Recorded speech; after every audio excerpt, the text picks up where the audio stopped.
This message is for the last responders. Last responders that I'm talking about, specifically people who work in critical care units, healthcare providers, and you are believers. Listen to me. You have a unique position. Do not take it lightly where God has placed you. Do not take it lightly. There have been so many times in my career, my short career as an ICU nurse, 3 years, I have experienced and seen God move on behalf of those who are sick, who have been placed on hospice, right? Who have been told that hospice is the next option. There's no other way. They're not going to make it, and have walked out of the ICU, walked out of the hospital, and are well off of prayers that were prayed by healthcare providers who believe in God over the medicine. I am somebody who believes in science. I believe in medicine. I believe in the things that God has provided for us to use here on earth, but I also believe in the supernatural more than I believe in the natural means. I would never, as a healthcare provider, ever sit in anybody's face and take away hope from them, because at the end of the day, God is the one who decides everything.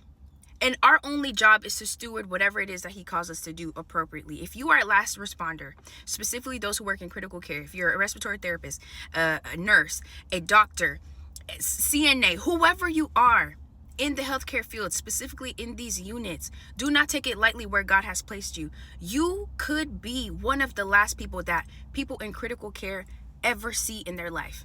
And those of you who have worked in critical care units, you know this is to be true. There's some days you walk in, you have a patient who's on room air. Maybe they're a little septic. Maybe they're on some fluids, but they're talking, they're walking, they're doing great. And the next day you come back and that patient's on 5 pressors, the 5th pressor being Jesus Christ himself, on the vent, maxed on everything, and you don't know what happened in the 12 hours from when you left.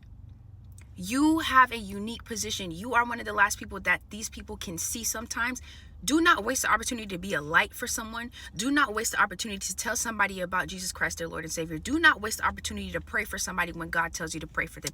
Do not waste the opportunity to be all that you are created to be, because Jesus Christ died for you. He died for them, and he wants relationship with all of us.